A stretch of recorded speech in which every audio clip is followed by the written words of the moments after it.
3 years? That's how long it took for a professional triathlete I know to go from the peak of her career, podium finishes, national titles, to not being able to get out of bed without pain. She wasn't injured. She hadn't stopped training. In fact, she was training harder than ever. But nobody had taught her the one thing that separates the athletes who last from the ones who burn out. Nobody taught her how to recover. And here's what made me sit up when I first learned about this. The science behind elite recovery isn't locked in a lab or a pro sports facility. It's available to everyone. Your nervous system doesn't care if you're an Olympic athlete or a weekend runner. The biology is the same. And the tools, real evidence-based tools, are accessible, practical, and in some cases completely free. Today we're pulling back the curtain on what elite athletes know that most of us don't. And I have the perfect person to help me do it. Welcome to the Wellness Bridge. I'm Gary Chen, physiotherapist and founder of GC Integrative Physiotherapy and Wellness on the Gold Coast.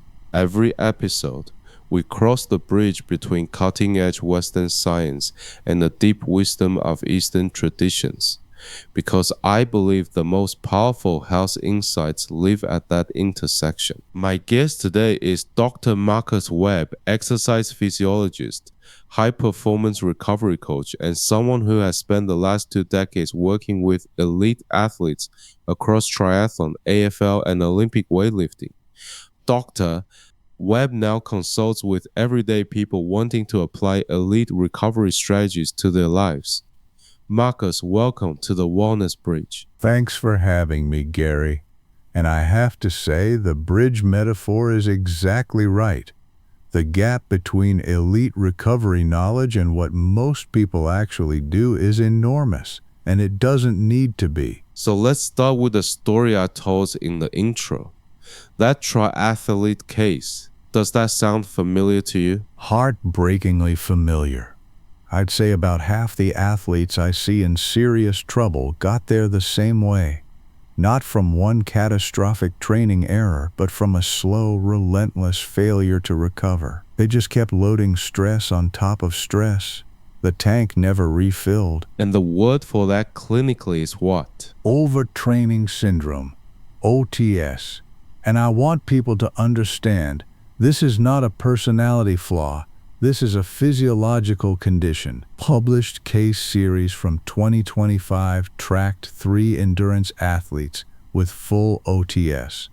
Recovery took between 3 and 18 months. 18 months. These were not casual athletes. These were people who had devoted years to their sport. 3 to 18 months. That's a massive range. And what predicted the shorter recovery time? 2 things, consistently. First, how quickly sleep was restored. Second, how quickly HRV normalized. Those 2 biomarkers essentially told the story of how deep the hole was and how fast the body was climbing out. So for someone listening who doesn't work with elite athletes, why does this matter to them? Because the mechanisms are identical. You don't need to be a professional athlete to overtax your nervous system. A teacher running on 5 hours of sleep, managing 30 kids with a toddler at home, that person's autonomic nervous system is under as much cumulative load as some of the athletes I work with. The labels are different. The biology is the same. Let's go deeper on the biology. You mentioned HRV a couple of times already. For anyone who hasn't come across it, heart rate variability. Can you explain it in plain language? Sure. So most people assume that if your resting heart rate is, say, 60 beats per minute, your heart beats exactly once every second, but it doesn't. There are tiny variations, millisecond fluctuations, between each heartbeat. And the size of those fluctuations tells us something profound about your nervous system. High variability, bigger gaps between those variations, means your parasympathetic system, the rest and digest system, is dominant. You're recovered. You're adaptable. Low variability means your sympathetic system is running the show. Fight or flight is activated, and your body is still dealing with stress. And there's a specific metric, RMSSD? Yes, the root mean square of successive differences. Sounds technical, but all it means is a particular way of calculating that variability. It's the most widely validated metric for parasympathetic monitoring. And here's the practical part. A 2025 narrative review out of PMC confirmed that you can measure this accurately with a smartphone app using the camera sensor on your fingertip. No expensive hardware required. That's extraordinary. So we have a window into our nervous system that fits in our pocket. Exactly. And what the research shows, from meta-analyses with hundreds of studies behind them, is that HRV-guided training outperforms fixed training plans for vagal modulation. When athletes train based on what their HRV was telling them rather than following a preset schedule, their parasympathetic recovery markers consistently improved more. Now what about sleep?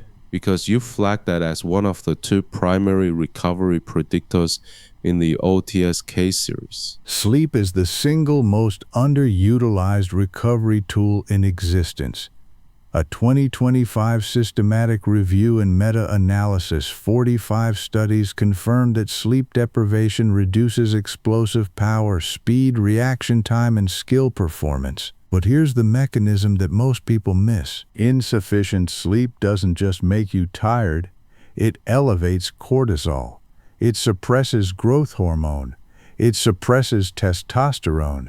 It impairs muscle protein synthesis overnight. You can do everything right in training and completely undermine it with 5 hours of fragmented sleep. The body literally cannot repair itself. And your nervous system reads that as another stressor. So HRV drops even without additional training load. Precisely. Poor sleep quality shows up in HRV before you feel it consciously. That's actually one of the most clinically useful things about HRV monitoring. It catches the problem earlier than subjective perception does. Marcus, I want to take us somewhere unexpected now, because I think there's a bridge moment in this conversation that I've been waiting to cross. Everything you're describing, the vagal brake, the parasympathetic system, the shift from fight or flight to rest and digest. This is the language of 21st century neuroscience, but it's also the exact language that Taoist and Buddhist practice has been using for thousands of years, just in different words. Say more about that. In Qigong and Tai Chi, the central goal is what's called cultivating Qi flow, regulating internal energy. And the practice does that through slow, deliberate movement, conscious breathing, long exhale specifically, and deep present moment awareness. What does that do physiologically? It activates the parasympathetic nervous system, unambiguously. The extended exhale is a direct vagal stimulation mechanism.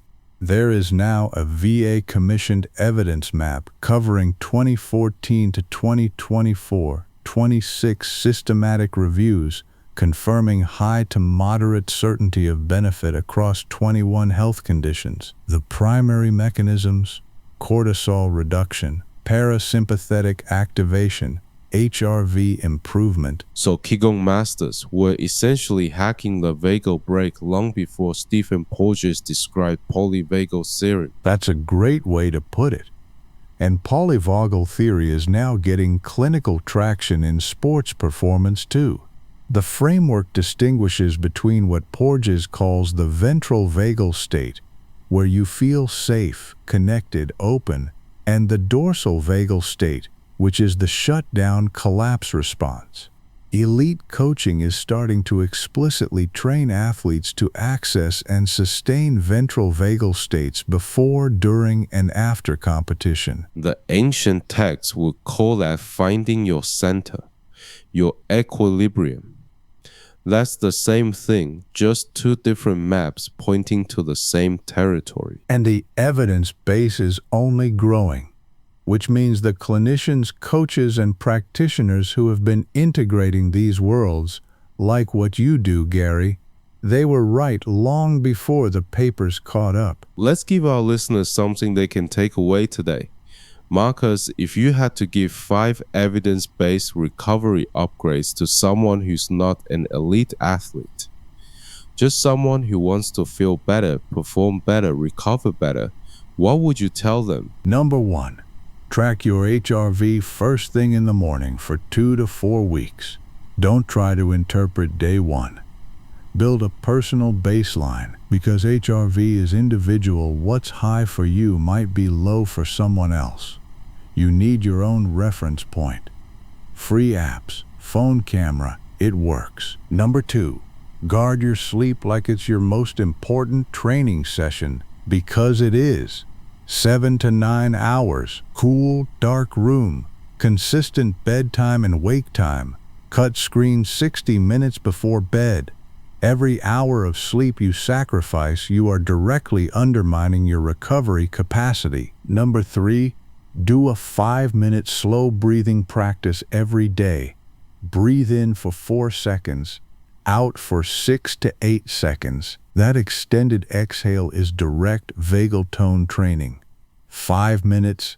The research on cyclic sighing and slow breathing for HRV improvement is now very solid. Number 4, add 10 to 15 minutes of Qigong or Tai Chi, particularly after your main workout or before bed. Not as an afterthought, as a deliberate recovery intervention. You are down-regulating your nervous system, moving the needle from sympathetic back toward parasympathetic.